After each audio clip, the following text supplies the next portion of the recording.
I appreciate it. So those of you that don't know me, I am the Ag and Natural Resources Director for Mercer County. I've been here working on Grand Lake issues for almost 19 years. It's hard to believe. Started with the Conservation District in 2006. Got my professional engineering license in 2009, and then kind of switched roles in 2016, became the Ag Solutions Coordinator directly under the commissioners, and that's morphed into my role now as the Ag and Natural Resources Director. I do facilitate the Lake Restoration Commission, so I organize everything for that group and work on their projects as well. So it's really fun, and I love Grand Lake, and I hope by the time that I retire in 13-ish years that, you know, it's no longer a distressed watershed. We no longer have recreational advisories, so that's my ultimate goal, is to reach that hopefully in the next 13 years.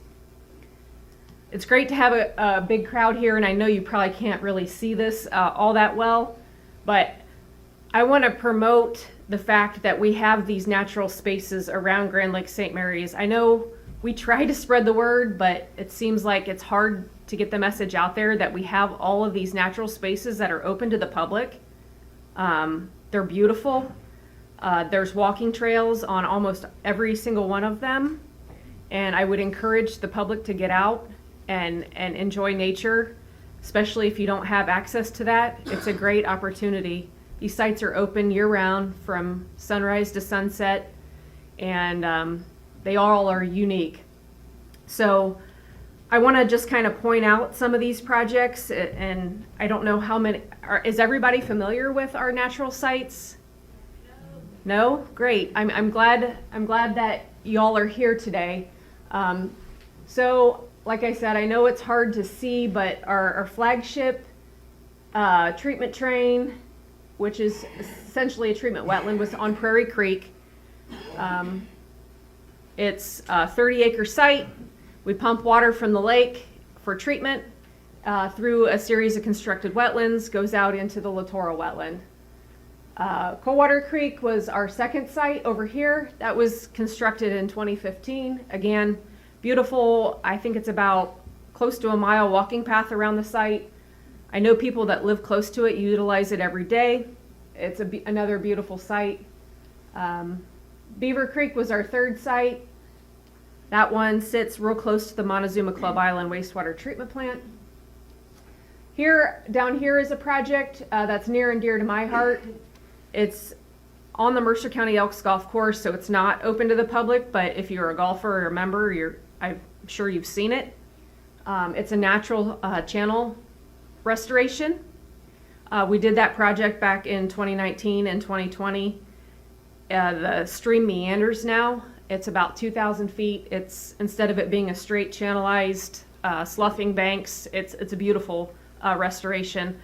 I get excited. We go out every year and take a look at it in the summer, and every year it looks better and better. It's one of my proudest projects, I will say. We've got Windy Point over here, small wetland. We've got Gilliland Nature Preserve. The Franklin Township owns 80 acres of natural space. We developed a 2-acre wetland across the road from that area back in 2020. It's another beautiful little site that has a small walking trail. Another great project that I personally love, our first H2 Ohio project here at Burntwood Langenkamp. That's got a 1-mile walking path. It's on 90 acres. It's just off Coldwater Creek Road. One of my very favorite sites to see. I would highly encourage you June and July when wildflowers peak. It's absolutely breathtaking. There is observation tower, observation deck, interpretive signage. It's phenomenal. And then several other sites across the lake. So I encourage you to get out and take a look at those. If you ever want more information, I'm happy to share more information with you in the future. These are some of our newest projects that just got established that we plan to open to the public this year by establishing those walking paths and getting our signage up Each of them does have a small little parking area, and they're just getting going with the vegetation because all 3 of these, or 4 of these, were constructed last year. North Shore Green Space, which is just off of Wright State Lake campus. Rosenbeck Nature Preserve sits off of Fleetfoot Road, just north of 219 by the Village of Coldwater. And Southwest Green Space, formerly known as the old South Bay Motel project, and Little Chickasaw Creek. This is Little Chickasaw Creek from the air. We did a stream restoration project out there. Little Chickasaw Creek used to go straight into Grand Lake, and now it's about a 2,500 lineal meandering creek with wetlands attached. We're planning a wetland tour at this site with a wildflower identification event on July 19th of this year. It'll probably start in the morning, so mark your calendars for that. Hopefully we can not only visit this site, but maybe visit a few other sites around the lake as well. So what's coming up for 2025? This is going to be one of our newest sites. This sits in Auglaize County, just off of State Route 703. This is called the Red Wing Nature Preserve. It adjoins the state park campground, and we acquired about 16.5 acres there. We're going to develop 5 acres of new wetland on the project or on the site, and then plant native plants, wetland plants, grasses, forbs, and we're excited to get that one moving forward. We will be treating lake water, pumping lake water into this wetland for treatment. Another thing we're working on, I just submitted a 319 grant application to install an additional pump station. This is our Beaver Creek vegetated biofilter. It's our treatment wetland on Beaver Creek. You can see this is the ponds at the wastewater treatment plant. But what we're proposing is to add another lift station here so we can double the capacity. Our existing pump station that was installed in 2018 can pump 500,000 to 600,000 gallons. We can double that because the site has the capacity. And hopefully that application will be accepted and we'll be able to move forward. It kind of depends on where federal funding lands, because we all know that everything's kind of frozen right now in the federal government. So we'll see how that progresses. Just wanted to touch on the toxin data. Stephen Jackman shares this with me every week. This comes from the City of Salina's intake data. So as you can see, we're sitting around 0 for toxin levels, 1 to 0 this time of year. So what I want to point out is, the black line is our historical average. So once we hit a new year, the past year gets factored into that historical average. And as we keep coming down in toxin trends, this historical average keeps coming down. So we're happy to see that we're below that. And last year, we only rose above the World Health Organization a few weeks of the year. So we want to keep that trend going and see how we progress. I know Stephen had mentioned at our Lake Restoration Commission meeting that we did have very heavy ice cover this year. So the spring rains will be telling on how the lake behaves this year. If we don't have a lot of spring rain, it could be interesting. We'll probably see a lot of clarity in the lake going into May and June.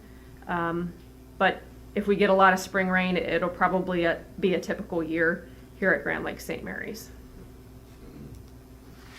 I wanted to mention Soil and Water, so I am the Soil and Water's engineer as well. They have a tree seedling sale going on. I think the deadline to order is March 9th. Trees will be coming in on April 8th. These are all bare root seedlings, so they're not large, but pretty good pricing and a great way to support the Soil and Water and get out there and plant some trees. They have yellow raspberry, which was pretty popular last year. I've heard they're actually pretty good and they grow pretty well. So If you are interested in this, I know they're having issues with website. I would suggest reaching out via email and we can get you an order form, or stop up at the office on Mud Pike. They also have a fish sale for your ponds going on. This deadline to order is April 12th, and fish pickup will be on April 25th. So feel free to order fish as well if you've got a pond and need to stock that. With that, I'll take any questions. Any? None? Yes? For the fish ordering, you have to be a resident of Mercer County? Nope, you don't have to be. I know other county soil and waters do some fish sales. Just depends on who you'd like to support, so you don't have to be a resident. Yes? What does the ice cover have? What effect does that have on the? So when you get really heavy ice cover, it knocks the biomass down, Okay. like a lot, because you can't, there's just no activity happening in the lake. So heavy ice cover is a good thing, but the way Stephen explains it is, the mixing that happens in the spring will bring about the type of algae that we're going to see. If you remember back in 2021, we had extreme clarity in the water until about mid-June, and then we saw blooms of Phanosomenon and Microcystis, which is not what we typically see. Typically, we have Planktothrix in our lake, which gives it that green color all the way through. Phanosomenon and Microcystis likes to sit on the top as scum, and it turns those really bright green and blue colors. So 2021 wasn't terrible. It was very isolated and it moved really quickly. And then it kind of, all those species died back, and then we were back to Planktothrix. So that's what we would expect to see possibly if we don't have a lot of spring rain, is that extreme clarity in the lake until about mid-June. And then when you get those warmer temperatures, you get the sunlight penetration to the bottom, that's when you start to see the blooms. Okay?